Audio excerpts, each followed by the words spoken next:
ของพี่ปวกขึ้นมาได้เพราะว่าบ่ได้หรอกพวกอันขานนาคบอกเพิ่นขานนาคเลยเนาะเพิ่นซ้อมกันแม่นบ่แม่นจิวะไม่พระกูนี่บ่มีผู้ใดหูจักหยังจักคนเลยบ่ ถามผู้ใดก็เลยเรื่องสิบ่รู้เรื่องหยังกันจักคนเนาะ วันที่8โอเปอร์แมน18เนาะวันอาทิตย์ที่18ก็สิบวชอีก7หรือ8คนนั่นแหละพวกกำลังเดินทางมามื้อนี้ก็มี จักเป็นหยังจังบ่มาอยู่ซะก่อนจังอันนั้นดอกต้องไปฆ่าห่วงเฮ็ดนั่นเฮ็ดนี่อยู่ก็มาเบิ่งคือบอกไว้จ้ะมาเบิ่งแล้ว 2-3 มื้อบ่ถูกใจบ่แม่นบ่คือดอกกลับบ้านตัวนั่นบ่ล่ะก็ยังว่าให้เลือกเต็มที่อาจารย์นี่บ่เคยเลือกลูกศิษย์ใช่ว่าล่ะลูกศิษย์นี่สามารถที่จะเลือกอาจารย์ได้เอาให้มันเต็มที่เจ้าของผู้นี้แหละกูถือใจกูแล้วนี่เนาะเห็นบ่เจออาจารย์เพิ่นอยู่หม่องเก่าเด้มันบ่ไปไสเด้ อยู่กลางๆลูกศิษย์มีสิทธิ์เลือกอาจารย์อันนี้แหละนี่ถือใจกูแล้วบัดนี้จังซี่นะแม่เนี่ยก็อยู่แต่ว่าถือใจก็ไปก็นี่เว้าหยังอันคักชัดเจนแท้เนาะเฮ้ยบ่แม่นดอกมันเป็นท่าสู่กูก็บ่ได้ไปดอกกูก็ว่าไปเห็นตัวเนาะเทศน์ซ้ำนี้เนี่ยสอนซ้ำนี้เนี่ยโอ้บ่ได้เสี่ยวกูดอกก็หนีตัวบาดนี้ยากหยังก็ยังว่าให้เลือกแต่ว่ามาอยู่เบิ่งก่อนถ้ามาอยู่เบิ่งแล้วแต่มันบ่เป็นตาก็ไปกลับบ้านวันที่18เป็นคือวันอาทิตย์8คนนั่นแหละแต่ว่ามันมาบวชจริงๆจังมันสิซ้ำใด ส่วนมากอยากลดลงเด้ เนาะแต่สิ อยากเพิ่มขึ้นมีอยู่เด้เพิ่มมีอยู่แต่เพิ่มนี่มีหน่อยส่วนมากอยากลดลงแต่ว่าให้หลวงพี่ปวกเพิ่นเขี่ยวเข็นให้มันพอได้ทำนองนั่นแหละ8เนาะ โอ้มันเป็นของเฮ็ดได้ยากกระดอกเนาะบวชไหมทำเฮ็ดง่ายกับบวชเบิดตัวอยู่นี่ สู่นโมน้อยกูก็บ่ได้เนาะยิ้ม จักหน่อยก็งวงากว่าพออยู่นำมันหลวงพ่อสิบ่ที่ฮอดพ่อมึงพุ่น นี่แส่เขียนฮอดพ่อมึงพุ่น เดี๋ยวบางพ่ออันว่าสิซอยได้บ่บอกนี่จะสิแสนลำพ่อคนอีกแล้วเนาะยิ้มใครโยนบ่เถียงเด้มันก็ยิ้มกับทานนั่งน้ำตาเงยปกเป็นทางแบบบินบาทกัน ฟ้ามือปูวะใส่หนึ่งหน้าบูดมันรูไปน้ำตาย่อยไปทุกด้านมันทนอยู่เด้อมันทนกับพวกมันอีกจริงๆแล้วมันดันเอาอยู่นี่แล้วนางโมงาโกงาที่มันก็ดันเอาอยู่นี่เลย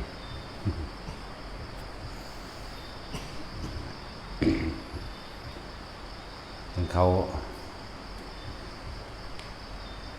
คุยกันเรื่องสิ่งที่จับต้องบ่ได้สิ่งที่บ่เห็นเขาบ่เชื่อกันนะบาดเขาถามขึ้นว่าความรู้สึกจับต้องได้อยู่บ่คันหาเหตุผลอธิบายบ่ได้เนาะจังซั่นแล้วด้านพวกแล้วก็พวกนักวิทยาศาสตร์เขาว่าเขาด้อยค่าพุทธศาสตร์มึงบ่รู้จักซะแล้วพุทธศาสตร์นี่แหละโคตรพ่อโคตรแม่วิทยาศาสตร์ต้องเป็นโคตรพ่อโคตรแม่อีกต้องเป็นหลักเงาข้อมูลอีกบ่เว้ามาเบิดเด้สัตตุศาสตร์16อย่างอันเป็นเครื่องประคองชีวิตหรือใช้เพื่อทรมานหมู่สัตว์ เพื่อให้เข้าสู่ทางธรรมหรือให้เห็นตามความเป็นจริงเฮาบ่เว้าเบิดซื่อๆเด้แต่สิเว้าเรื่องสัพพธาตุวัตถุต่างๆตั้งแต่ปรมาณูหรือสิเป็นนิวเคลียสหรือนิวตันอีหยังต่างๆก็ตามพุทธเจ้ารู้เบิดที่เฮาเว้าอยู่นี่เฮาก็เว้ามานำพระพุทธเจ้าเด้นี่นิดๆหน่อยๆนึงนี่พวกอนุมูลอิสระสามารถต่อต้านสารนั่นนี่อันก่อเกิดมะเร็งหรือโรคต่างๆพุทธเจ้าฮู้มาเบิดเดี๋ยวนี้นี่เฮาก็เว้านำเพิ่นได้เดี๋ยวนี้แล้วนักวิทยาศาสตร์ขนาดพวกอันเบิร์ตไอน์สไตน์ว่าสุดท้ายก็เอาหลักการของพุทธศาสนานี่เด้ไปสร้างระเบิดปรมาณูก็ดีปรมาณูสิมาจากไสมาจากคำว่าปรมัตถะแหละแล้วเป็นปรมาณูนะเอามาเปลี่ยนใส่เป็นอนุหนึ่งอาศัยบทสัมพันธภาพเพราะสิ่งนี้มีสิ่งนี้จึงมีได้นั่นก็เกิดสิ่งนี้จึงก็เกิดสิ่งนี้ได้นี่เมื่อเอาผสมธาตุตัวนี้ใส่ตัวนี้ก็เกิดเป็นอีกสิ่งหนึ่งอีกสิ่งหนึ่งแตกแค่นั้นออกเป็นลูกโซ่เด้แล้วจะแก้กับเก่งอยู่เด้ว่าสุดท้ายสิว่าสิตายเข้าสู่อากาสานัญจายตนะอรูปฌานได้แต่ว่าเสือกเข้าไปยึดในอรูปฌานตีนี่ยึดความว่างยึดไว้เด้อวิญญาณัญจายตนะก็เหมือนกันยึดอากินจัญญาจตนะก็เหมือนกันอย่ายึดว่างตัวนี้ก็ดีหรือว่าเนวสัญญานาสัญญาจตนะนี่คืออรูปฌานทั้งเบิดเนี่ยที่บอกมา4อย่างจะว่ามีก็ใช่ไม่มีก็ใช่ยึดว่ายึดทั้งที่มีและไม่มีนี่เป็นอรูปฌานตัวที่4เลยล่ะอายุยืนหลายอาสงไขยพวกนี้ยึด ว่างเพิ่นก็บ่ยึดบ่ว่างเพิ่นก็บ่ยึดเด้อฟังดีๆเด้อหมู่พระก็ดีนั่นแหละพูดถึงว่าถ้านักวิทยาศาสตร์มันเก่งจริงมันคือบ่สร้างเครื่องป้องกันความแก่คือมันต้องให้แก่แม่นบ่บ่แม่นว่ามาดึงเอาเมื่อภายหลังว่าเฮ็ดให้หน้าตึงหรือว่าแต่งเติมเสริมข้างเสริมจมูกทำให้ผิวพรรณเต่งตึงแก่คือเก่านี่แหมคือต้องไม่แก่แล้วก็ต้องไม่เจ็บเสียเลยนี่แหมวิทยาศาสตร์มันสิเก่งซำใดถ้าเฮ็ดสามันมีเครื่องป้องกันใดพระพุทธเจ้าเฮ็ดแล้วเพิ่นฮู้จักกว่านี้ตั้งแต่เรื่องดาวต่างๆเรื่องอวกาศหรือเรื่องทวีปต่างๆพุทธเจ้าก็ฮู้กว่านี้แม่นบ่ล่ะมันสั่นตัวจะคล้องหาก็มาโมเองโมเมเปตานั่งขึ้นมาเอาเองซื่อว่าเขาเป็นรูปร่างหน้าตาก็วาดไปตามที่จินตนาการเอาเองเนาะโดยเพิ่นเว้าพรรณนารูปร่างหน้าตาของมนุษย์ต่างโลกเฮาบ่ว่าต่างดาวเด้มนุษย์ต่างโลกใน4โลกนี่บ่ว่าตั้งแต่จินตนาการได้นี่ว่าเห็นพุ่นท่านตัวทางว่าเว้าซื่อแต่ว่าเว้าเนี่ยล่ะรูปร่างหน้าตามีแต่ผิวพรรณสวยงามเขาบ่มีความแก่บ่มีความเจ็บปวดถึงเวลาตายก็ตายเลยเพิ่นเลยบ่อาจสามารถสิแสดงธรรมเหล่านั้นได้เพียงแต่ว่าไปปรากฏพระองค์ปรากฏกายให้เขาเห็นสิ่งแปลกประหลาดให้เขาติดตาซื่อๆแล้วน้อมมาเพื่อสิเกิดยังโลกมนุษย์ยังชมพูทวีปโลกไปทำความให้ติดตาบางที่จิตเขาซื้อมามันก็มาเกิดโลกมนุษย์เกิดเป็นหยังก็สร้างเกิดไปซะก่อนจักว่าล่ะแต่มันเวียนในโลกมนุษย์เพราะโลกมนุษย์นี่โลกนี่เป็นเอกนาโถหาได้ทุกอย่างนรกก็หาอยู่นี่ได้เฮ็ดทำเอาอยู่นี่สวรรค์ก็ทำเอาอยู่นี่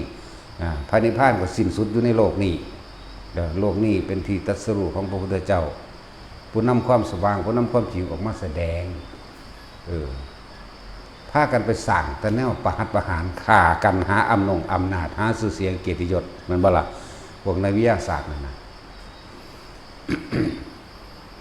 มันคือบ่พากันสั่งเครื่องป้องกันความแก่ไม่ให้แก่ไม่ให้เจ็บบ่ให้มีบาดแผลใดเลยสร้างขึ้นมาที่ล่ะไม่ให้ป่วยไม่ให้มีโรคต่างๆและไม่ให้ตายคือภาษาลงทุนมหาศาลพากันสั่งอาวุธจรวดนิวเคลียร์ต่างๆมันบ่มหาศาลซื้อประเทศหนึ่งได้เลยเด้ที่เขาลงทุนแล้วลงทุนอีกทดสอบทดลองเบิดเงินเบิดทองไปเท่าใดเบิดแร่ธาตุสสารต่าง ธรรมดาบ่ว่าภาษาเรียนมาสำนันอยากมาด้อยค่าเนาะว่าบ่เชื่อในสิ่งที่ไม่เห็นอ้าวเกิดมามึงเคยเห็นปูทวดมึงบ่ล่ะเนาะมึงก็จะเชื่อที่ว่ามีเนาะก็บ่เคยเห็นปูทวดบางคนบ่เคยเห็นหอดปูเจ้าของบางคนบ่เคยเห็นหอดพ่อเจ้าของพ่อมันตายก่อนบางคนบ่เห็นทั้งพ่อทั้งแม่พอออกมาพอตายก่อนแล้วแม่มาตายที่แรงบาดเจ้าของออก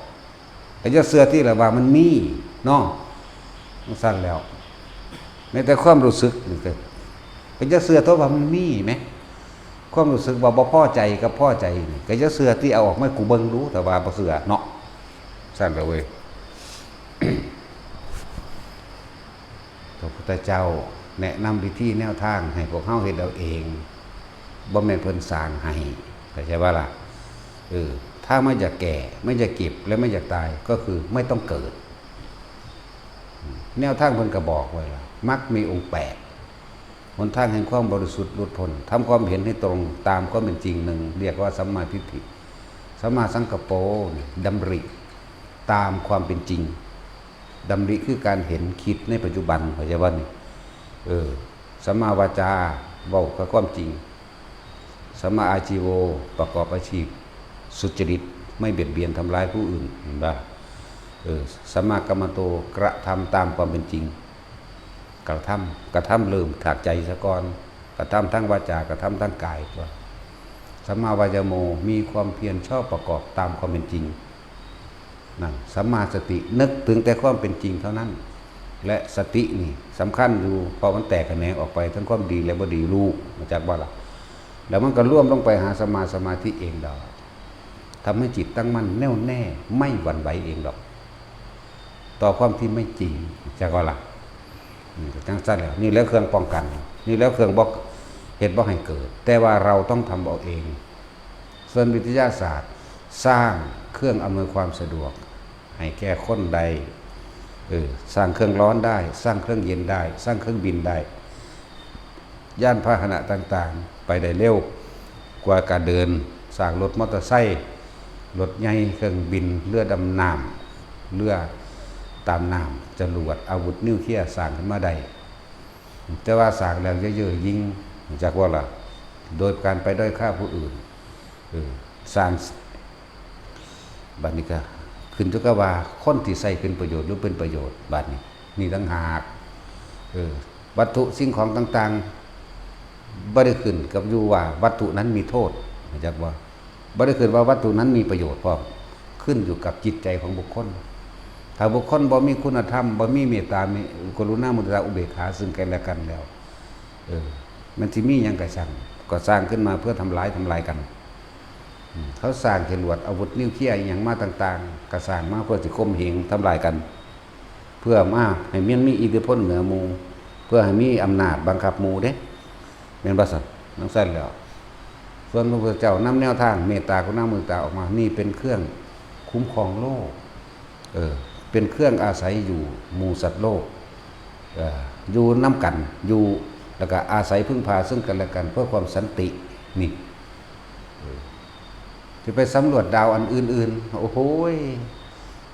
ดาวเจ้าของก็ยังบ่อาจสามารถสำรวจทั้งเบิดพื้นทะเลเรามึงเห็นเบิดทุกสัดส่วนเราบ่ลงบ่ทันได้สำรวจบ่ได้ทะเลน่ะอยากว่าล่ะและทะเลทรายต่างๆคือว่าสร้างทะเลทรายให้กลายเป็นดินล้วนเพื่อปลูกสรรพสิ่งของอันเป็นอาหารอยู่ได้หนึ่งบ่มีสองคืออาหารสัตว์โลกเกิดมาในอาศัยที่หนึ่งเลยคืออาหารแม้ว่าล่ะมึงสิขี่ยานอวกาศไปทั้งใดก็สร้างมึงก็เอาอาหารอยู่ในโลกไปกินน้ำเนาะแม่นว่านี่แม่คือว่าสร้างสิ่งเหล่านี้ขึ้นมาภูเขาหินหรือมันมีหิมะตกอย่างก็แล้วแต่สามารถที่สิทดสอบทดลองซึ่งบ่ได้ใส่ลงทุนหลายซ้ำสร้างจรวดนิวเคลียร์ตัวเดียวนี้แม่นบ่ง่ายไปปลูกไปเรื่อยปลูกไปเรื่อยนี่มันก็ทับถมมะมมลงกันเองตัวใบไม้ต้นไม้ก็ตายไปเองเรื่อยไปเองก็บ่ได้ลงทุนหลายปานนั้นดอกบ่ได้ลงทุนหลายซ้ำไปสร้างดอกปานนี้นักวิทยาศาสตร์แต่ละประเทศร่วมหัวกันเพื่อสิสร้างแผ่นดิน ทำทะเลทรายให้กลายเป็นดินล้วนทำให้กลายเป็นแหล่งน้ำทำให้กลายเป็นที่เลี้ยงสัตว์ทำให้กลายเป็นมีพืชสีเขียวแม่นบ่ล่ะ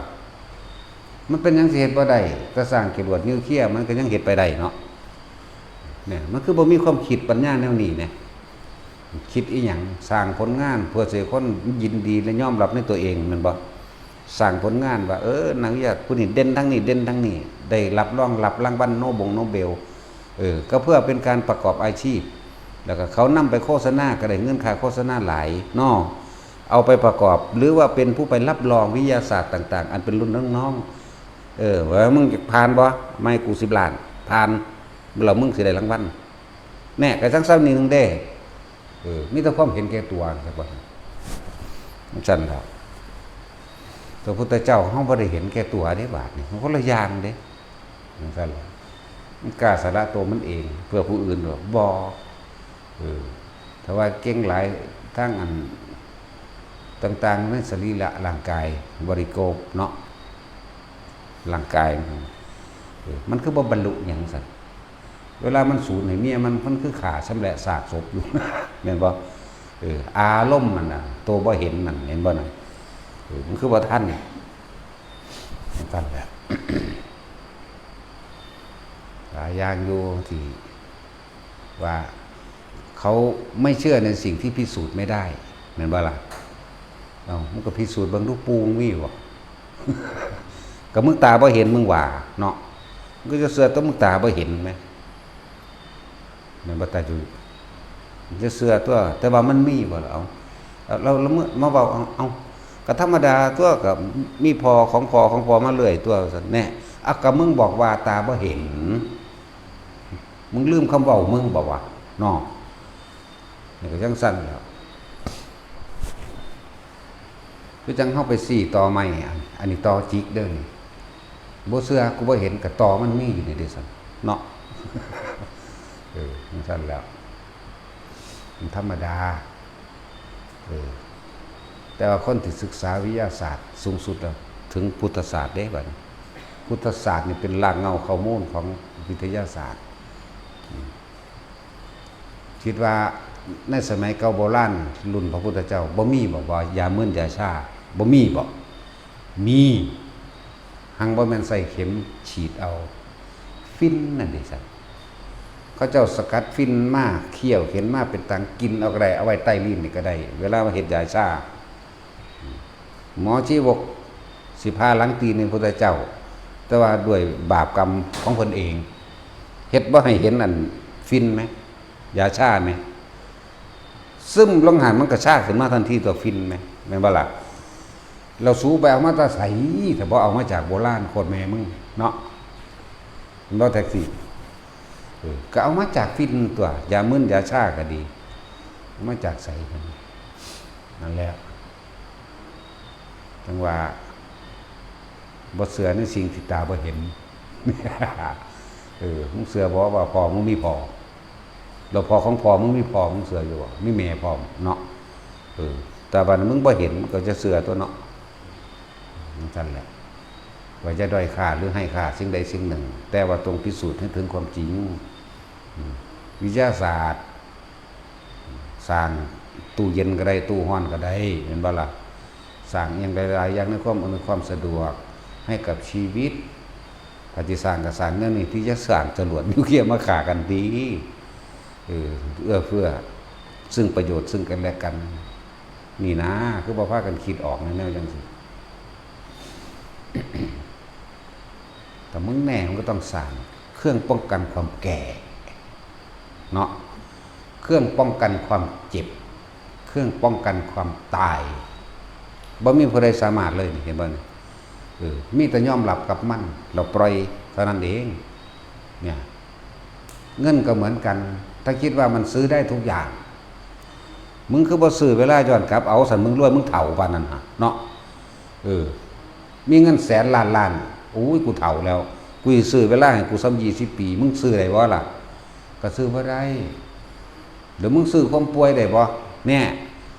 ซื้อความตายได้บ่ก็บ่มึงจ้างผู้อื่นไปป่วยแทนมึงได้บ่ก็บ่นั่น อะไรจะคิดว่าเงินซื้อได้และทำได้ทุกอย่างนั่นแหละเบาแบบบ่รอบคอบอยากบ่ล่ะเงินว่าเฮ็ดได้ทุกอย่างบ่ได้มันคือบ่ซื้อพ่อกับแม่มันขึ้นมาซั่นเนาะผู้มันตายไปแล้วซื้อความป่วยให้เจ้าของก็บ่ได้ซื้อความเจ็บให้เจ้าของก็บ่ได้คือจะให้มันเก็บด้วยไหมต้องซื้อไว้ไหมเนาะอันเจ็บแล้วบางคนมันสิเถียงว่ามันเป็นจังสิบ่ได้ก็ให้หมอฉีดยามึนหมายความว่าบ่ให้มันเจ็บเลยมันบ่ซั่นดึงหน้าดึงตามก็ดึงเถ่าๆคือเอาตัวสิดึงไปใส่เลยนี่มันบ่แม่นซื้อได้ดอกดึงมาถ้าแม่มันก็ดึงไปตายนั่นแหละตายคือเก่าก็มึงเถ่าบ่มึงจะไปดึงพวกมันมีเงินกันเลยเนาะว่าแต่สิคือมันต้องป้องกันไว้เลยเนี่ยเนาะจันแล้วเพิ่นเข้าใจว่าเพิ่นเรียนสูงเพิ่นรู้เด้บ่รู้ว่าเจ้าของกำลังยึดติดหยังบ่รู้ว่าเจ้าของกำลังถูกกับเรื่องใดซ้ำเนาะบ่รู้แม้กระทั่งความรู้สึกเจ้าของว่ากำลังบ่พอใจคนที่บ่เห็นตามเจ้าของนั่นนี่แหมก็มันบ่แม่นวัตถุตาบ่เห็นก็รู้สึกได้แล้วโมโหมันเป็นไดเอามันเป็นตัวจังไดความรู้สึกมันบ่ได้เห็นเด้ล่ะอยู่ในใจเจ้าของน่ะเฮิบๆอยู่นั่นแหละอันนี้แค่เฮาบอกให้ฟังซื่อๆเด้อบ่ได้ต้องการชนะหรือแพ้กับไผบ่มีความเอาชนะบ่มีความแพ้กับไผบ่ให้เจ้าแพ้แล้วก็คอยกับวัฒนะพร้อมแต่ว่าทุกอย่างมันมีเป็นใจอาศัยซึ่งกันและกันสิ่งใดที่สามารถทำประโยชน์ต่อตนและผู้อื่นใดก็เฮ็ดตัวแม่นบ่ล่ะบ่แม่นเอาหลักการของตนเข้าไปบังคับผู้อื่นให้เชื่อเจ้าของเวลาเว้าอีหยังขึ้นเอาแต่เหตุผลมันขัดง้างกันเนาะขัดง้างเด้ยกตัวอย่างนั้นยกตัวอย่างนี้เฮาก็ขัดง้างเหมือนกันแต่เฮาก็ยกตัวอย่างแต่ว่าตัวอย่างของจริงกับบ่จริงมันต่างกันอยู่เด้จริงคือเกิดแล้วก็ต้องแก่ก็ต้องเจ็บแล้วก็ต้องตายนี่คือจริงอันของพวกเจ้าบ่ได้คิดถึงว่าสิแก่เก็บตายเลยเด้มันซั่นแล้วแต่วิทยาศาสตร์กับเงินมันเฮ็ดได้เด้อนี่แหละต้องเฮ็ดได้4อย่างนี่เห็นบ่นี่แก่เก็บตายนี่เห็นว่าแก่เก็บปวดป่วยตายนี่เอาจังสิแน่นอนเนาะหุยพระพุทธเจ้าเกิดมาหลายพระองค์แล้วเทคโนโลยีในสมัยของพระพุทธเจ้าแต่ละองค์มันมีจุดสิ้นสุดอยากว่าล่ะสิ้นสุดต้องฆ่ากันเพราะมั่วเมาในอำนาจหลงในอำนาจคิดว่ากูก็มีนิวเคลียร์นี่กูก็มีผู้ใดสิหลายก็กันซัดกันตัวมันก็ตายเบิดล่ะมันสั่นตัวนั่นแหละจุดสิ้นสุดนะสิ้นสุดของเทคโนโลยีก็ฆ่ากันตายแต่ว่าชีวิตหลังความตายบ่ได้สิ้นสุดเด้แล้วผู้ใดปฏิบัติตามมรรคมีองค์8โลกนี้ไม่ได้ว่างเว้นจากพระอรหันต์แล้วกันผู้ใดปฏิบัติตามมรรคมีองค์8โลกนี้ไม่ได้ว่างจากพระอรหันต์พระอรหันต์ย่อมอยู่กับบุคคลผู้เช่นนั้นผู้ที่เดินตามมรรค8แล้วร่วมเบิดเราได้ไหลในหันก็เลยหนทางแห่งความบริสุทธิ์นี้หนทางนี้ชื่ออะไรนี่มรรคมีองค์8นะชื่อว่าหนทางทั้ง8นี่แหละชื่ออย่างแล้วเพิ่นก็ไล่ไปที่ละแล้วพวกเฮาบ่อาจสามารถที่จะไปปรับให้ได้ดอกพวกเฮาดึงย้อนขึ้นมาปรับตัวเองเถอะอาวุธที่พุทธเจ้าประทานให้1ทานเห็นบ่นี่เป็นการเสียสละความเห็นแก่ตัวของตนเองทานเพื่อดูความรู้สึกตัวเองว่ายังเป็นเจ้าของอยู่หรือไม่ศีลเบียดเบียนผู้อื่นและทำร้ายผู้อื่นอยู่หรือไม่เห็นบ่นี่ภาวนานี่เห็นอารมณ์ของตัวเองได้หรือไม่ภาวนาภาวะหรือภาวะแปลว่าพบคืออารมณ์ความรู้สึกนั่นเองอันเกิดจากใจนะก็คือใจนะโมนั่นเองจักว่าล่ะเรียกว่าภาวนาเอามาบวกกันมาร่วมกันแล้วทับซับเอาตัวนักบาลีทั้งหลายก็ดีเฮาของบ่แม่นนักบาลีมั่วแบบไรก็สร้างว่าถ้ากูคนใดบ่เกิดกูเอาเบิดนั่นแหละเนาะแม่นบ่ล่ะแล้วก็สั้นตัวคำสอนใครก็ช่างคำพูดของใครก็แล้วแต่ถ้ามันทำให้พ้นทุกข์ได้ ไม่ต่างกัน เพราะเป็นธรรมนะเป็นความจริงเข้าใจว่านี่คำว่าธรรมว่าต้องไปกำหนดกฎเกณฑ์หรือจำกัดต้องเป็นคำของคนนั้นคนนี้นะเพราะธรรมชาติของมันมีอยู่แล้วนี่แหละท่านพระพุทธเจ้าเขาก็พ้นพบความจริงนั่นแหละเพิ่นก็เอาความจริงมาบ่ได้แม่นคำสอนไผจากว่าผู้เพิ่นคนพอผู้แหลกเลื่อนว่าเจ้าแห่งผู้รู้สิ่งทั้งหลายทั้งปวงนั่นเองเฮาได้ใส่ชื่อยกย่องเพิ่นว่าเป็นพระพุทธเจ้าเจ้าแห่งผู้รู้ที่พระพุทธเจ้าไม่รู้ไม่มีเลื่อนว่าสัพพัญญูแล้วบ่มีเครื่องป้องกันหรือกางกั้นสิ่งที่พระพุทธเจ้าที่ปรารถนาจะรู้บ่มีเครื่องใดมากางกั้นได้คัดขวางได้จึงเรียกว่าอาณาวรณญาณบ่มีเครื่องกั้นพยานอันนี้ได้เด้สั้นแล้วบ่ว่าสิเป็นนานาธาตุญาณสัตตนางนานาวิมุตติกะญาณมื้อนี้บ่มีผู้ใดรู้คือเพิ่นดอกจังซั่นแล้วโอ้ยสัตตุศาสตร์18อย่างเป็นเครื่องเอาไว้ใช้เพื่อที่จะนำหมู่สัตว์หรือใช้ทรมานจิตใจสัตว์เพื่อให้ก่อเกิดเห็นตามความเป็นจริงเข้าใจบ่ล่ะบอกว่าเมื่อกี้มันหาอย่างนึงเด้นั่นน่ะว่าท่านได้ไล่ขึ้นทั้งต้นไฟฟ้าเพิ่นก็เฮ็ดเป็นจังเพิ่นสิเฮ็ดบ่เป็นซั่นแหละ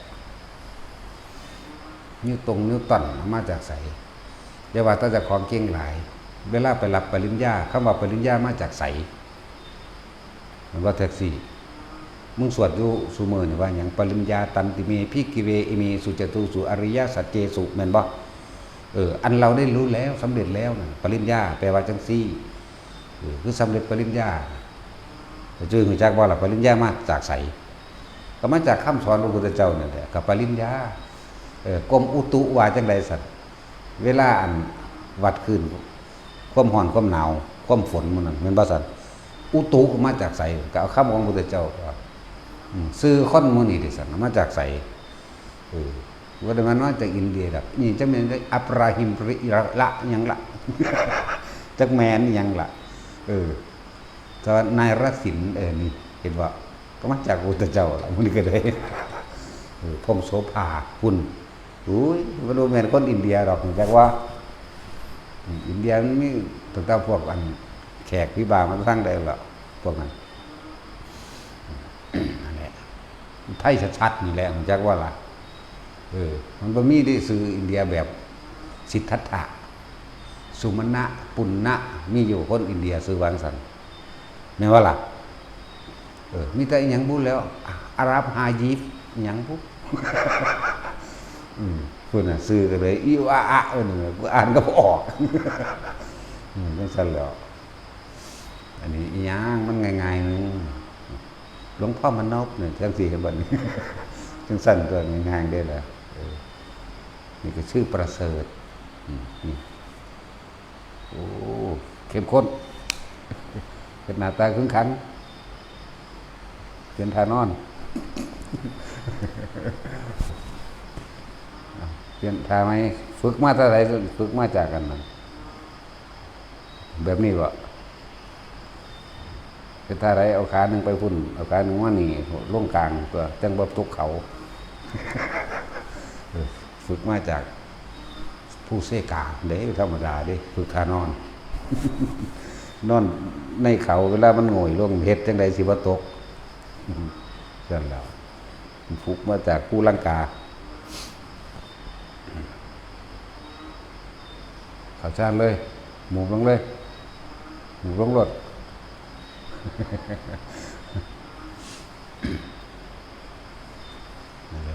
อายุคนเฮามันสั่นๆนึงเด้อดีบนึกถึงเขามาในความรู้สึกตนเองความรู้สึกทั้งหลายเป็นภพ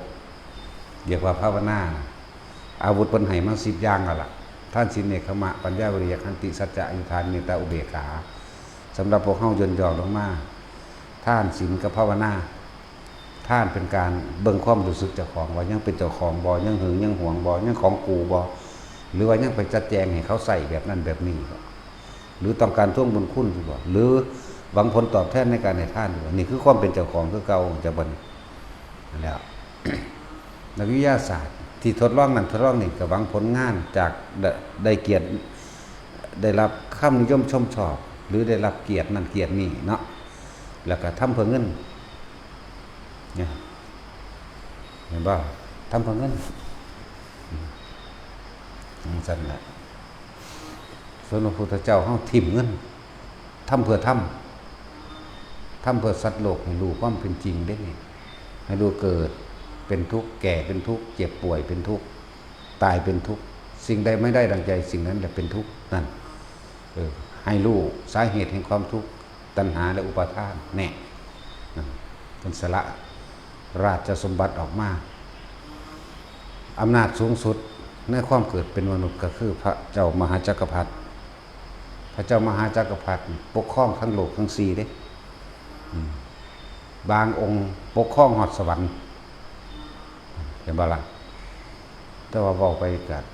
คือว่าล่ะเขาบ่เคยเห็นเนาะบ่เคยเห็นบ่เคยเป็นปกครองโลกทั้งสี่สหชาติหรืออาวุธต่างๆที่เกิดมากับพระเจ้าจักรพรรดิโอ้ยเอาวิศรตัวเดียวก็ลบชนะแล้วมาจากว่าวิศรเป็นหอกแต่สร้างวิศรว่าจงไปตัดหัวผู้นี้เราห้อยมาให้เรามันก็ไปเด้ช้างแก้วสามารถหลอกลวงได้ภายในพริบตาช้างแก้วม้าแก้วขุนพลแก้วนางแก้วมันนี่นางแก้วมันมาในโลกทั้งสี่เลยในมนุษย์ผู้หนึ่งอมรผู้หนึ่งอุตระผู้หนึ่งปุเพเวเทหะผู้หนึ่งแต่ย่ามห่อนกอดเราเย็นเด้ตัดสินเนาะนั่งฮิปโปเจ้ามันเป็นยังไง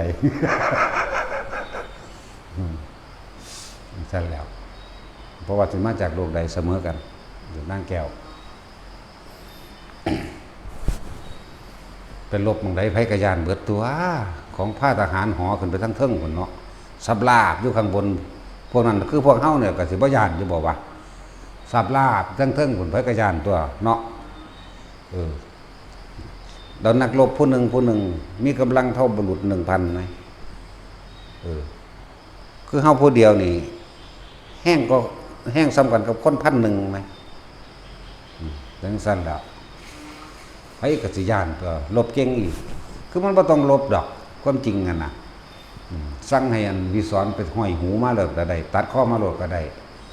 ห้อยหัวคนมาเป็น100เป็นพันได้ทั้งเบิด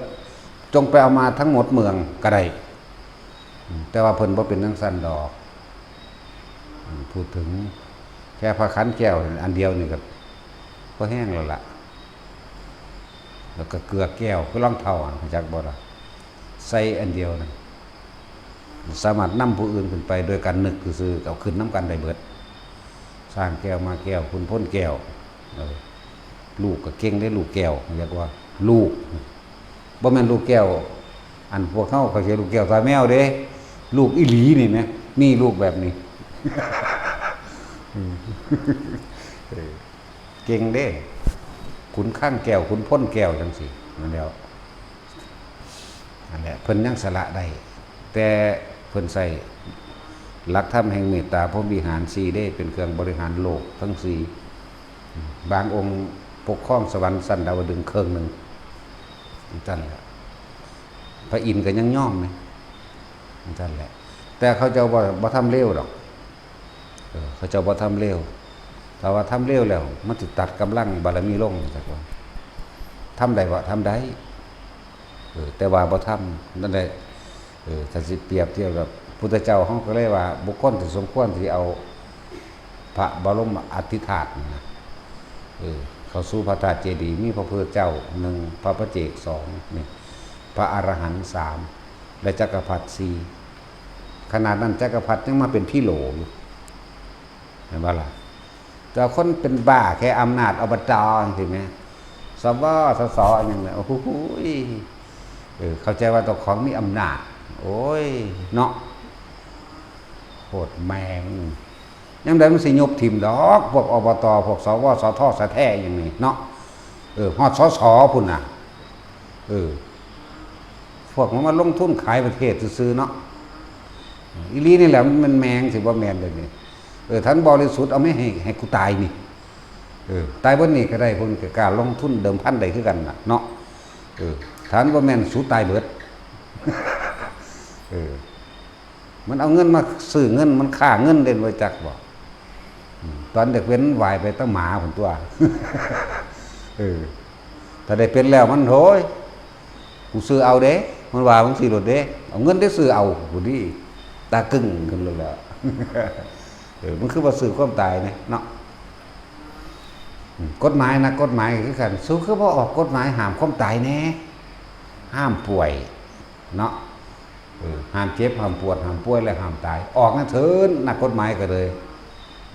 ออกบ่ให้เจ้าของป่วยนั่นก็ได้สั่นเลยความดีเท่านั้นความดีบุญบารมีเท่านั้นสิเป็นเครื่องติดไปในใจของเฮาติดไปในจิตในใจของเฮาเองถือว่าทุกคนสร้างไปเถอะความดีถึงเวลาแม่นสิที่เพิ่นเทียบไปว่าคนดีน่ะตกน้ำบ่ไหลตกไฟบ่ไหม้อันนี้ก็เป็นจริงเพราะเกิดจากบุญของตัวเองบุญเป็นเครื่องทำให้เกิดความสำเร็จและป้องกันภัยเรียนว่าคนดีความดีพระสังกิจจะขนาดแม่เขาเอาไปเผาใหม่เบิดแล้วยังต้องมองท่องเห็นไหมก็ยังมีเครื่องงุ่มไว้ซับเปลือเอาปะตักเล็กแหลมแท่งแตกปุ๊ฟงไปข้างไว้ต่อใหม่ที่มีหยาค่าห้องอยู่นั่นแล้วนั่นลูกเศรษฐีคักๆได้นั่นก็เลยแม่ก็ดีลูกเศรษฐีได้เขาก็เสียใจยังไงหรอกซับเปลือดีใจว่ามีเด็กหน่อยยังอยู่เป็นลูกไส้พร้อมเนาะตะกี้คนปรารถนาลูกไส้เด้สั่นละฟ้าเอาไปเศรษฐีก็ดีใจให้รางวัลกับซับเปลือยังไงเลยคือกันนั่นแหละสั่นแล้วไงขึ้นมาพอดีกับเรา6-7 ปีเล่นกับมูกับเด็กหน่อยโอ้มันคือดวงดีดวงแข็งแท้แบบนี้นะเด็กหน่อยมันบอกกันเนาะขนาดแม่มึงตายมึงยังบ่ตายนั่นน่ะถ้ำพุทธขึ้นทันทีเลยในจิตที่สังสมมันแหละสัญญาถ้ำมันขึ้นมาเลยมันคือดวงดีดวงแข็งแท้นะคือเฮ็ดอีหยังกับบ่ชนะเพิ่นเด็กน้อยพวกนั้นน้อยใจก็เลยว่ามึงคือเก่งแท้มึงคือดวงดีแท้ขนาดแม่มึงตายมึงเขาเอาไปเผาแต่แท้มึงยังบ่ตายแล้วแม่มึงนอนถ้ำพุทธขึ้นปุ๊บเลยคนเฮาเกิดมาขึ้นสวรรค์บ่ตายเป็นอันบ่มีถ้าบ่อยากตายก็ต้องบ่เกิดนะจังความสลดสังเวชใจพอดีตากระย่ายเป็นอุปถากภาษาลีบุตรอยู่แล้วนะเห็นบ่มันเป็นของมันเอาเองดอกที่เฮาว่าสะสมไปเถอะถึงเวลาแล้วมันนังเป็นดอกนะไปปรึกษาภาษาลีบุตรก็ไปถามตัวของเพิ่นเบิ่งก่อนตัวเพิ่นเองของได้ยังความสลดสังเวชนึกระลึกนึกถึงความตายอยู่แล้วในใจเพิ่นเอิ้นว่ามรณานุสติเป็นอารมณ์อยู่แล้วเด้หลังจากมือสะเทือนใจมานั่นระลึกอยู่ตลอดได้บัดนี้เฮ็ดจังได๋สิว่าเกิดเฮ็ดจังได๋สิว่าตายนี่ระลึกมาเรื่อยๆนั่นแล้วพอดีพระสารีบุตรให้มูตากะย่าไปถามแล้วว่าอยากบวชนะทั้งนี้ก็ดีใจมีความโมทนายินดีไปด้วยกันไปหาภาษาด้วยโกนผม3 เทื่อได้ล่ะบัดผมที่ตกลงสู่แผ่นดินบรรลุอรหันต์นั่นสั่นล่ะนี่คือสังกิจจสมณเณรคนที่มีอุปนิสัยในการสิบรรลุธรรมมันตั้งใจฆ่าก็บ่ตายแถมซ้ำเพิ่นได้ลูกศิษย์ที่เป็นโจรอีกเด้นั่นเด้ภิกษุ30 รูปเป็นพระบวชใหม่เรียนกรรมฐานหาจากพระพุทธเจ้าแล้วว่าไปเถิงไปอยู่ป่านั่นแต่ว่าก่อนที่สิไปกราบพี่ชายของเธอแน่หมายถึงภาษาลีบุตรภาษาเพื่อภาษาลีบุตรที่มีนั่นนี่ไปนำประกาศภาษาลีบุตรแล้วภาษาลีบุตรฝากเน้นไปนำไหนเน้นอรหันต์ได้บาดนี่ท่านพาบอกโอ้ยอยากย่านไปเป็นพระละบ่เอาไปนำดอกเอาไปเถอะให้เสื้อฟังอุปชาอาจารย์ของเธอแหมก็เลยได้เอาไปนำพอฟังความอาจารย์เด้สั้นแล้วเมื่อไปอยู่ป่าให้พากันทำจิตของสมณะบ่ได้คุกคีกันอยู่ไผอยู่มันแต่ว่าทรงสัญญากันไว้ว่าถ้ามีเกิดเหตุการณ์ร้าย หรือสิต้องการประชุมอะไรหนึ่งให้ตีละครั้งนั่นแหละมื้อนึงอีตาเฒ่ามาแตะทางใดแล้วเกิดความอดอยากแห้งแล้งคิดว่าจะไปขออยู่กับลูกสาวเดินทางผ่านมาพอดี4-5 มื้อบ่ได้กินข้าวเห็นหมู่พระสงฆ์องค์เจ้าสันอยู่หั่นเฮาคงสิได้อาหารจากหมู่ภิกษุทั้งหลายแล้วก็ไปขอกินไปกินมาก็เฮาเฮ็ดงานเบิดมื้อก็บ่ได้กินดีปานนี้ว่าเด้เลยขออยู่อุปถัมภ์อุปถากอย่างดีนั่นละที่แรกก็เลยอุปถัมภ์อุปถากอย่างดีกับเน้นถ้าการกวาดตรงกวาดตาดอันนั้นมีกับเน้นตอนนี้มันมีกำลังแล้วที่มันอ้วนมีพี่หมาขึ้นมาแล้วเนาะก็เลยล่าหมู่พระนี่แหละจริงๆกะล่านั่นแหละบ่ล่าหลักไปแต่ว่าล่าเราพระสิบ่ให้ไปพอสำคัญตนว่าถ้ากูไปพระก็สิว่าบ่มีผู้ใส่ก็สิบ่ให้กูไปกูต้องหนีไปเลยเลยหนีไปเลยหนีไปในทางเดินทางไปไกลเติบ10 กว่าโลแล้วล่ะประมาณโดย1 โยชน์นั่นแหละก็คือหมู่โจรที่หมู่โจรเขาปล้นกี่มาแล้วเขาประสบความสำเร็จหรือเขากำลังสิหาเลิกออกปล้นนั่นแหละต้องการบูชายัญเขาเฝ้าอยู่เบิ่งบอกเขาสิบูชายัญโดยคนนะโดยเอามนุษย์ไปบูชายัญเลยสิพอดีเขาก็เล่งเบิ่งแล้วอีตาเฒ่าย่างไปเขาก็จับตัวไว้เมื่อเขาจับตัวไว้แล้วก็ว่าเจ้าสิถูกบูชายัญแบบนั้นแบบนี้ก็ว่าผู้ขาเป็นคนเดินทางไกลเป็นแขกขอทานแม่นบูชายัญแบบเทวดาสิมารับเครื่องบูชายัญพวกเจ้าก็คือสิบ่พอใจดอกเอาจังซี่หั่นล่ะภิกษุคนผู้มีผิวพรรณพุทธพองใสน่าจะเป็นที่พอใจของเทวดาของพวกเจ้าไปสิพาผู้เบิ่งนะนี่ละคุณเห็นบ่ผ้าโจรแล้วนั่นเรียกโจร500เนาะจงสิพ่อ500บ่ดอกว่าแต่ความเร็วมันหลายมันบ่พอดอกอาจจะหลายก็นั่นคือดอกอาจจะ100 กว่าก็ได้ภิกษุเราเนี่ย30 องค์31กับสามเณรสังกิจจะอันนี้มาฮอดก็สิว่าสิได้พระเจ้าตัวข่อยมาบ่โจรมันเว้ากูจะฆ่าฟันคอมึงเดี๋ยวนี้เด้ซั่นเดี๋ยวตามธรรมดาแล้วสนะเป็นผู้สงบเขาเจ้ายอมทำกิจอยู่แต่ละองค์บ่คุกคีกันถ้าจะเห็นพระหลายให้ตีละครั้งน่ะเม่งๆกันพระก็แตกออกมาแล้วบัดนี้นึกว่ามันมีเหตุด่วนเหตุร้ายอย่างนั่นแหละโจรหมู่นี้ก็ล้อมไว้ที่มันนี่ว่ามาขอเอาภิกษุผู้หนึ่งเพื่อจะไปบูชายัญให้กับเทวดาเพื่อจะไปออกปล้นให้ได้ใช้ได้เลิกได้ใช้ก็ว่าไปพระผู้เป็นผู้พีหมู่จังซี่ก็พระแต่ละองค์เสียสละเบิดเด้เพื่ออยากทำหยังเพื่อหมู่เห็นบ่นี่เขาเจ้าเสียสละตัวเองพระทั้งเบิด30 องค์ให้ผมไปผู้นึงก็ให้ผมไปแย่งชิงกันสุดท้ายแล้วสามเณรผมไปดีกว่านั่นเดี๋ยวนี้ก็บ่ได้บ่ให้เน้นไปก็คือแย่งชิงกันเสียสละนี่เขาเจ้า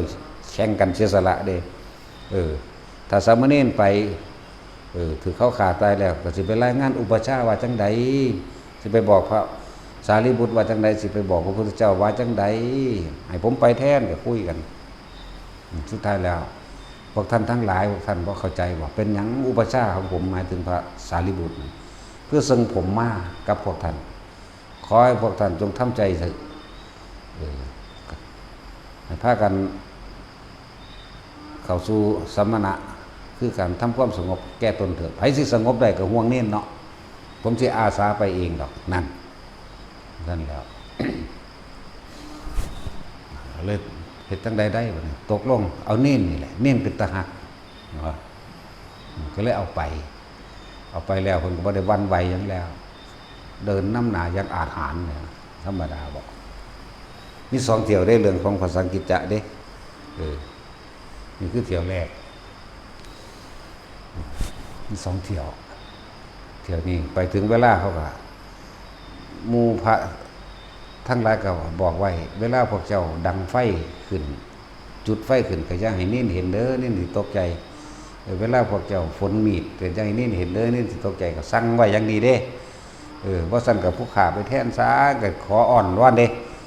ทั้งสั่นแล้วแต่ถึงเพิ่นบ่ได้วันไหวตีมันเป็นพระอรหันต์ปฏิสัมภิทาญาณซ้ำก็หูเพิ่นหูบ่แห้งแล้วว่าอุปชฌาย์เพิ่นหรือพระพุทธเจ้าทรงมาเพื่อการนี้แต่ถึงก็นั่งสมาธิเสยพวกนั้นถึงเวลาฝนมีดดังไฟไปแล้วเดี๋ยวเบื้องหน้าสมณเณรยิ้มแย้มแจ่มใสผ่องใสบ่มีความหวาดบันคันข้ามบันไหวบ่มีส่งชาติเจริญชาติจังสันเขาล่ำดาบก็ฟันลงครั้งที่หนึ่งดาบก็โค้งง้อเขาเห็นว่าโค้งตามข้อหรือว่าดาบเขาอ่อนเกินไปเนาะหรือว่าดัดไม้เอาตัวไม้มาฟันครั้งที่สองก็โค้งเข้าไปอีกไหมแล้วเบื้องหน้าเนี่ยว่าสะทกสะท้านยิ้มแย้มแจ่มใสผิวพรรณผ่องใสอีกต่างหากนั่นสั้นแล้วตายแล้วดาบดีบ่มีจิตแท้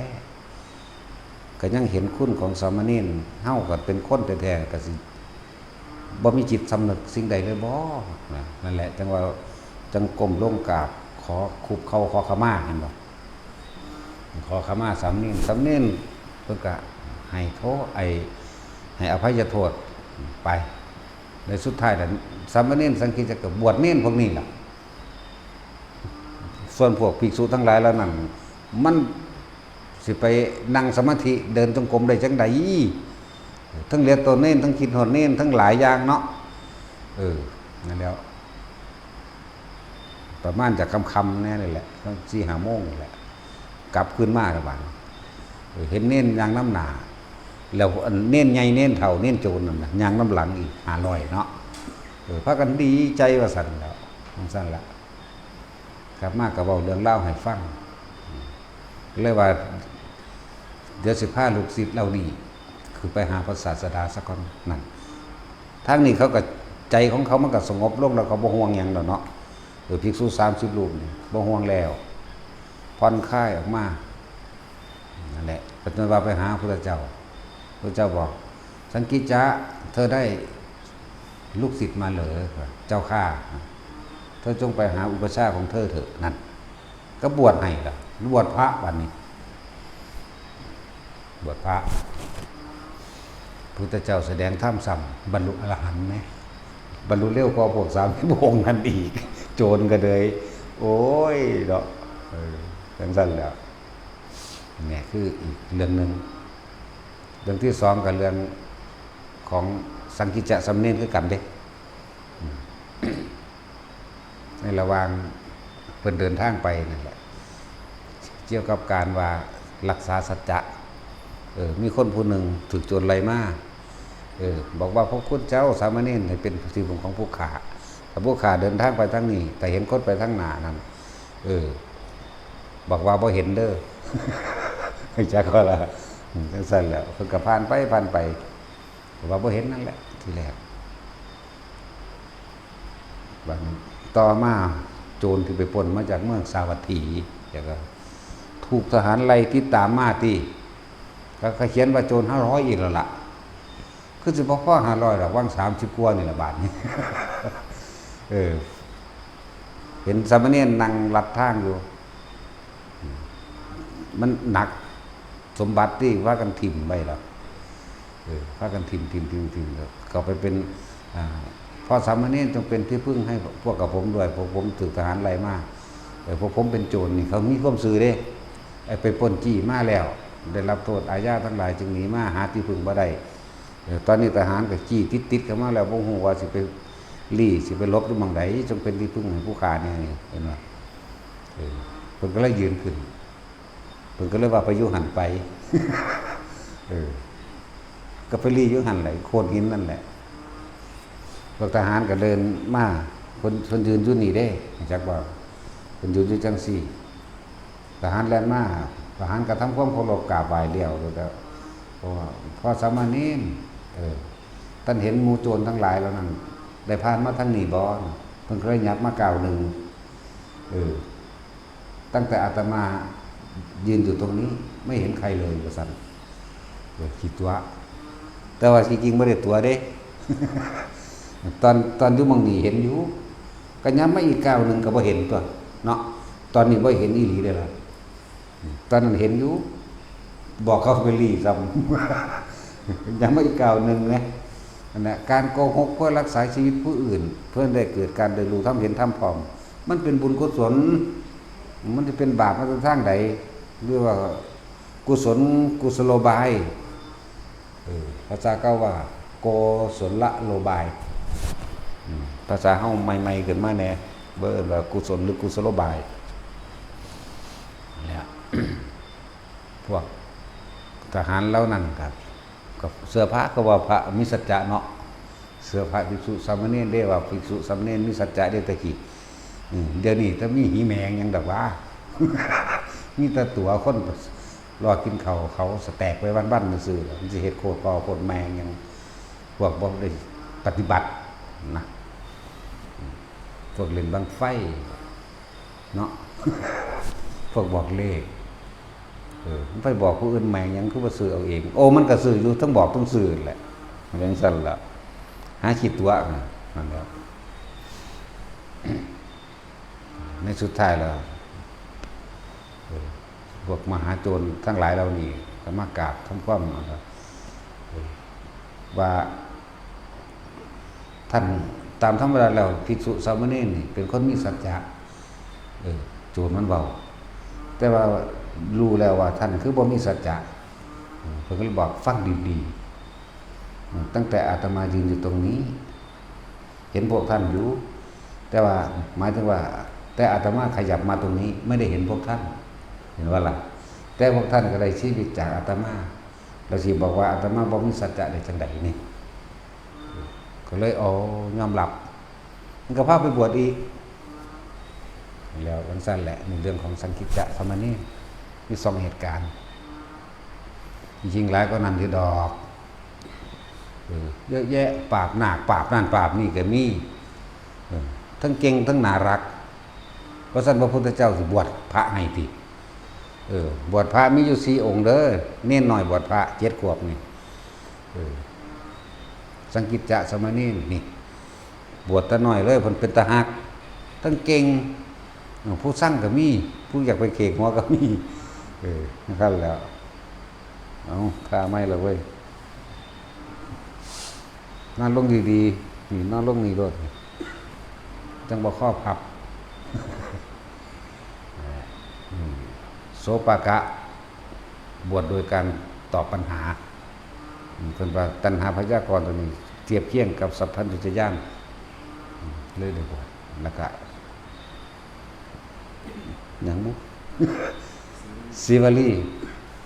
พระศิวลีผู้นึงแล้วก็พระเรวตะเป็นผู้อยู่ป่าที่ทุรกันดารป่าตะเคียนแล้วก็ที่มองพันอยู่เนี่ยลำบากมากมันเป็นเขาเอิ้นหินลูกลังสไปเนาะ หินตะปูตะปิแหมตั้งยางเก็บตีนบาดตีนแหมป้ายหินแบบนั้นแหมเขาเอิ้นหยังเอิ้นหินแห่บ่เฮาบ้านเฮาเอิ้นหินแห่เนาะที่ว่ามันเป็นหินก้อนแข็งๆแดงๆอันแหมนั่นแล้วทั้งลำบากโดยอาหารแต่ว่าเพิ่นอยู่ได้แล้วก็บรรลุอรหันต์พร้อมเป็นน้องพระสารีบุตรเป็นน้องหลาสุดท้ายหมู่แล้วนี่เรื่องของสามเณรอย่าประมาทเด้เนาะ4อย่างไม่ควรประมาท1ไฟอย่าคิดว่าน้อยเหมือนดูดังบากตะกี้มันมีการไม่ฉีดนี่เนาะคือการไม่ฉีดตาพญานาคตะกี้นะตากิเลนมื้อนั่นแหละท่านบอกตากิเลนมึงแท็กซี่โอ้ ตัดสินท่านอยู่ดอกตัดสินแล้วเท่าแล้ว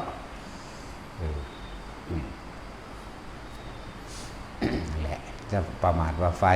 ว่ามีประมาณน้อยจะไม่อาจสามารถไหม้บ้านไหม้เมืองใหญ่ๆได้2จะประมาทว่างูบ่ล่ะงูตัวเล็กๆจะคิดว่าบ่มีผิดก็สามารถกัดคนให้เสียชีวิตได้3จะประมาทว่าเยาวกษัตริย์จากบ่เยาวกษัตริย์เนี่ยสมมุติว่าเขาเป็นเด็กน้อยอยู่นี่เนาะกษัตริย์เด็กน้อยสั่งประหารเฮาได้เด้อเข้าใจบ่ล่ะ4ภิกษุบวชใหม่จะเข้าใจว่า สิบบรรลุธรรมเด้ภิกษุบวชใหม่หรือสามเณรก็ตามบางคนเขาบรรลุอรหันต์ในมือนั้นซ้ำจังบวชเนาะว่าบรรลุแล้วบวชเลยเด้อันบ่บวชตายเด้นั่นแหละที่เขาถกเถียงกันอยู่นะอรหันต์มีลูกมีเมียได้สั่นโอ้ยเนาะหันพ่อหันแมงบ่แนวนั้นเห็นว่าสั่นหรืออนาคามีสามารถกลับมาเกิดได้สั่นโอ้ยไอ้ไฟสิก็มีเว้าหาแมงบ่มันบ่เป็นความจริงถ้ามันเป็นจริงสิเว้าบ่คือว่าล่ะเนาะมันบ่ฮู้จังซั่นแหละพวกเฮาสำรวจความรู้สึกตัวเองเด้อความรู้สึกหรือคำว่าใจจังซี่มันก็เลี้ยวบ่เห็นเลยเนาะว่าเฮายังมีความพอใจกับบ่พอใจอยู่บ่เนี่ยสองอารมณ์พระเกิดพระตายสองอารมณ์พอใจในโลกก็เกิดบ่ฮู้ว่าสิเป็นเดรัจฉานเปรตแต่บ่พอใจในโลกนรกแน่นอนอยู่แล้วมันสั้นล่ะยอมบอกสิ่งที่ง่ายให้แต่ละคนหลายคนวิตกกังวลเรื่องศีลหลายคนวิตกกังวลเรื่องทานว่ากูบ่มีหยังทานคือเขาว่าจากเขาวัดบ่กล้าเขาหรือว่าจากเฮ็ดนั่นแหละจะบอกให้ทั้งทานทั้งศีลอยู่ในลมหายใจนี้บารมี10อยู่ในลมหายใจนี้ภาวนาทั้งเบิดอยู่ในลมหายใจนี้มรรคผลนิพพานอยู่ในลมหายใจนี้มรรคเป็นต้นหมายถึงลมหายใจนี้ผลเป็นปลายถ้าอยู่แนบนิ่งแน่เนียนอยู่กับลมหายใจศีลสมาธิและปัญญาร่วมอยู่นี่เบิดอยู่ที่อานาปานสตินี่เองศีลว่าโดยการไม่คิดทำร้ายเบียดเบียนผู้ใดผู้หนึ่งเสียชีวิตและทรัพย์สินแม้จะเพียงชั่วขณะลัดข้อมือเดียวก็ช่างเห็นว่าล่ะก็ขึ้นชื่อว่าแม้นบุคคลผู้มีชีวิตอยู่100 ปีก็ช่างจากเวลาถ้าบ่มีความสงบบ่มีศีลนั่นก็คือว่ามีชีวิตอยู่โดยลำบากมีชีวิตอยู่ด้วยการจมอยู่กับกองทุกข์ถึงแม้ว่าเขาจะมีปราสาทราชวังหรือมีทรัพย์เท่าไหร่โกรธก็ขึ้นชื่อว่าบุคคลผู้เกลือกกลั้วอยู่ในกองไฟเข้าใจว่าล่ะ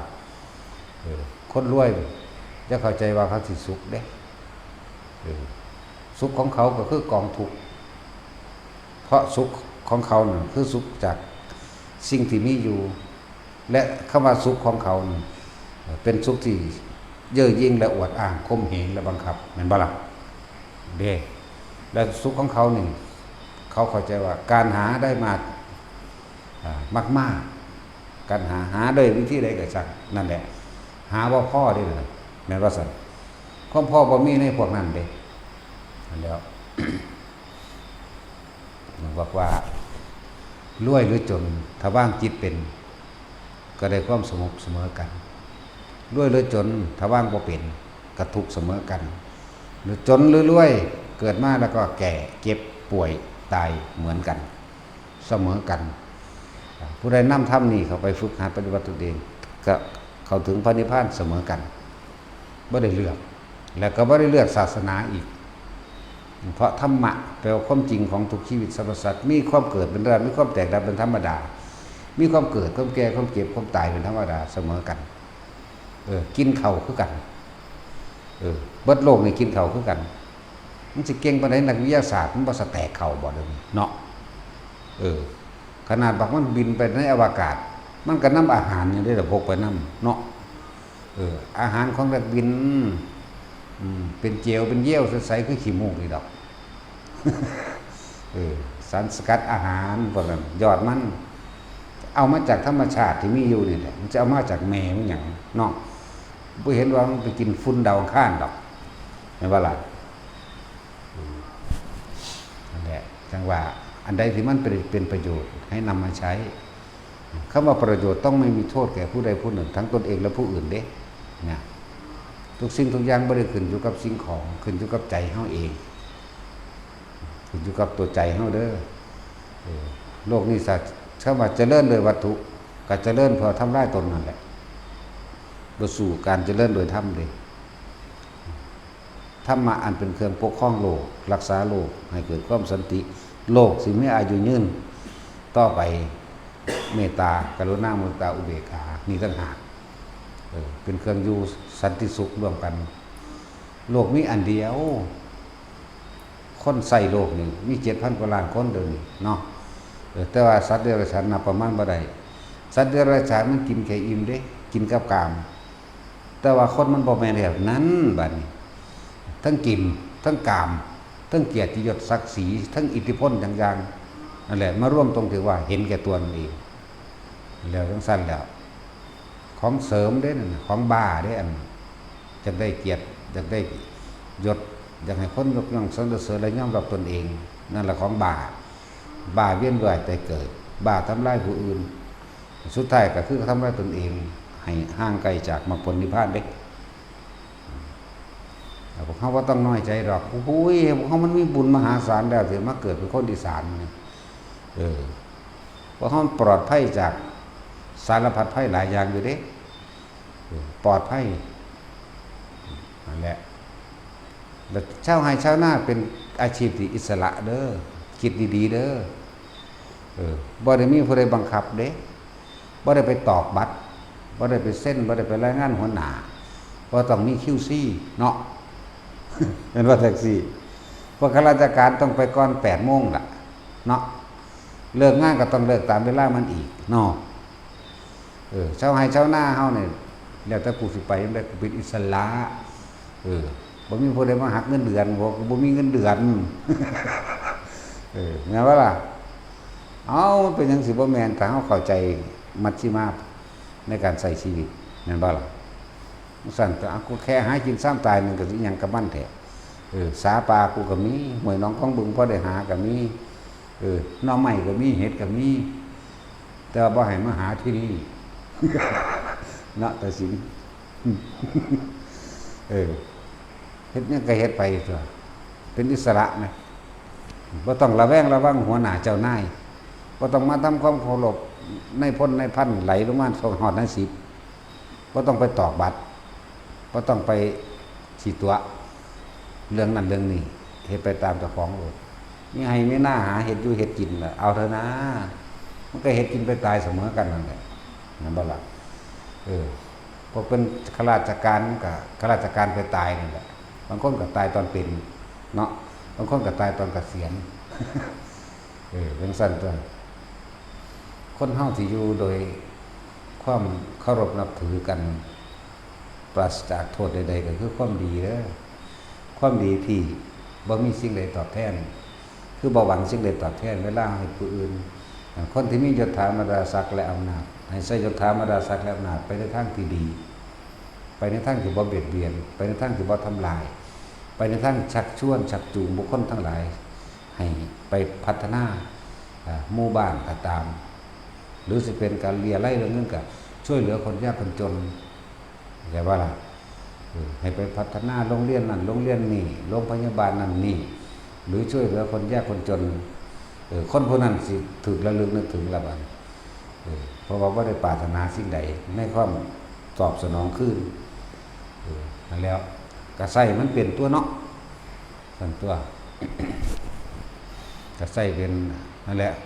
ความดีบัดนี้ในหน่วยงานนั้นแม้นเกษียณไปแล้วเขาก็ระลึกนึกถึงเด้โอ้คิดถึงหัวหน้านั่นเด้นี่เด้เพิ่นดีเพิ่นบ่เป็นจังซี่คืออีหานี่เด้โลดเด้เนาะเพิ่นบ่ได้เป็นคือบักหานั่นเด้สินะคือเฮาพ่อหมอนั่นแหละมันตายแล้วบ่อีหานั่นอีนางแพทย์ที่ว่าสิค่อยพาสิติ้งน่าสิตายถ้าโดนนั่นแหละจะไปเอาผู้อื่นอย่าไปเฮ็ดกับผู้อื่นเถอะเนาะจะไปที่ไหนก็ไปเลยว่าซั่นโอ้ยอีห่าเอ้ยโรงพยาบาลอำนาจนี่แหละจะสร้างบ่มันน่าสิตายถ้าโดนหมอต้องมีน้ำใจต้องมีจิตใจสิเมตตาตัวเนาะบ่เป็นหยังดอกลุงเอ้ยป้าเอ้ยแม่นบ่ซั่นเดี๋ยวก็หายว่าเป็นหยังดอกยิ้มไปใส่เขากำลังใจมันขึ้นมาเป็นเคิงตัวเนาะแม่นบ่ล่ะอันนี้หน้าตาก็เป็นตะยานพึงเบิ่งเยอะปากก็สารเลวอีกต่างหาก โอ้ยอีห่าเอ้ยมึงเป็นหมามาเกิดบ่เออเฮาเบิ่งนั่นมันด่าผู้นั้นด่าผู้นี้เด้อย่าเสียงดังเหลือกตาเบิ่งผู้นั้นผู้นี้ทำอะไรกันน่ะโอ้ยแต่กูบ่เก็บพอกูตีนทำจักบาทอยู่จักว่าล่ะไม่ใช่แล้วหมอต้องมีจิตใจดีมันสิตายอยู่แล้วก็สร้างปัญญังเนาะโอ้เพียงใดตายายจับคุณจับพี่โอ้ยอันนั้นอันนี้เนาะบ่เป็นหยังบ่เป็นหยังมาถึงมือหมอแล้วเนี่ยอันนี้สิหยังบ่แล้วว่ามีแต่หมาที่นั่นน่ะดีกันแล้วกากใส่มันกากใส่ผู้นี้โอ้เดี๋ยวก็ลูกไว้ก็สิไปตบปากจังว่าอุบ่ตบแล้วก็ตีนเปื้อนมือเนาะขอบูทเขาจะกันขอบูทพวกนั้นแหละ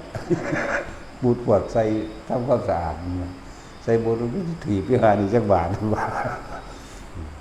แล้วไปทั้งใดเขาก็สร้างแต่เป็นแนวนั้นนั่นแหละของบางอย่างเขาก็ทื่นเอาคือกันเด้เนาะว่าแต่มันเป็นเรื่องเป็นเล่าอยู่ข้าราชการกับซอยข้าราชการเป็นสั่นแต่ว่าถ้าใดที่มันตามความเป็นจริงมันก็สู่สัจจะบ่ได้ดอกนะอันนี้จึงบอกคือคนมีสัจจะเด้อคนเฮามีความจริงใจต่อกันสร้างความดีต่อกันบุคคลผู้นั้นถึงระลึกนึกถึงเองโดยความจริงพร้อมแต่คนเป็นตาสร้างเดี๋ยวเขาจะคิดถึงมันเพื่อเขาเว้าอยู่เดียวนี่แหละตายหรือว่าอีหานั่นโดนแล้วก็เว้าอยู่ในเขานั่นแหละในโรงพยาบาลนั่นแหละมันตายหรือบ่ฮึว่ามันมีผู้หนึ่งแสกโอ้ยง่ายไปแล้วสั่นโอ้ยมันน่าจะตายใหญ่ๆมันไปเนาะตัดสินมันสื่อวางใดผู้เป็นน้ำสื่อมาดูคือน้ำไปเมียนมันนี่จักสิเอาไว้เห็นหยังเลย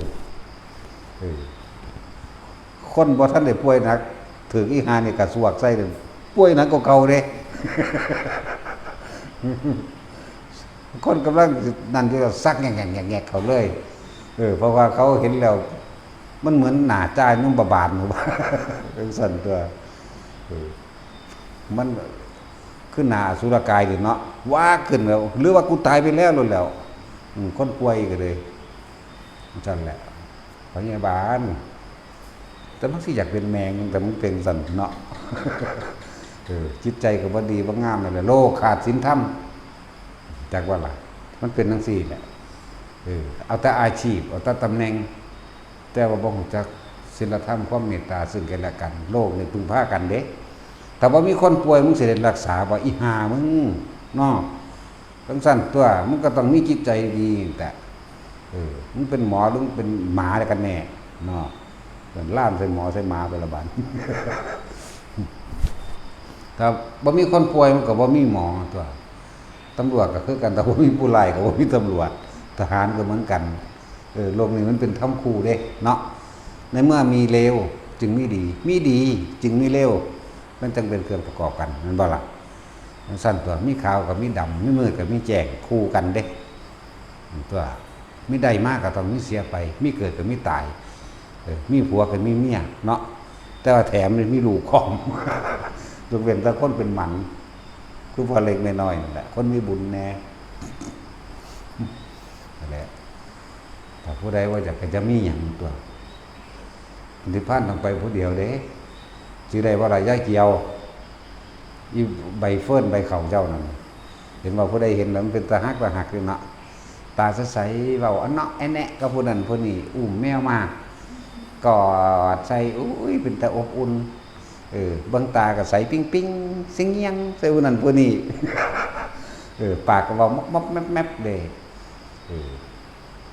รถนิพพานมาเจ้าต้องขึ้นรถนิพพานเจ้าต้องไปผู้เดียวเลยเจ้าต้องถิ่มมันได้เนาะไฟใหม่มาน้ำหลังเสือสร้างสิงโตหมีและงูตลอดทั้งจระเข้หนีตายจากไฟมาบุญเหมือนกันหิวโซ่กันโดยอาหารเจ้ากำลังนอนเจ้ากำลังนั่งกอดหยอกกันกับลูกแก้วอยู่ในน้อยคืออีนั่นแหละถ้ารถนิพพานมาปุ๊บนี่พวกเจ้าจิตใจเดียวพ่อเขาจะถิ่มอีนี่จะต้องขึ้นรถนิพพานเลยบอกนี่ตั้งหากเด้เจ้าต้องไปผู้เดียวเจ้าไม่ได้อุ้มลูกไปนำ ตึงเฮามาเบิ่งกันแล้วมันบ่แม่นแล้ว เนาะอุ้มลูกได้แล่นหนีรถนิพพานที่ แต่กลับไปทั้งเสือจระเข้สิงโตสีเหลืองเสือดาวอาจสิสู้ได้นี่มันคิดไปหั่นเด้เนาะอาจสิสู้ได้อาจสิฝืนแล้วก็รอดจากไฟใหม่มาอีกได้นะจังซั่นแล้วคิดไปหั่นเด้นั่นแหละนิพพานต้องไปผู้เดียวบ่เกี่ยวกับไผบ่คิดถึงไผ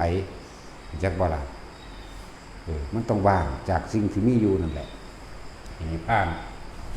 นี่มันบ่แม่นที่ผมก็ได้ว่าแล้วโอ้ยเทียบฮอดพญาคอนอีอันยักษ์ขมูขีนั่นแหละขนาดลูกใหญ่ลูกอามเพิ่น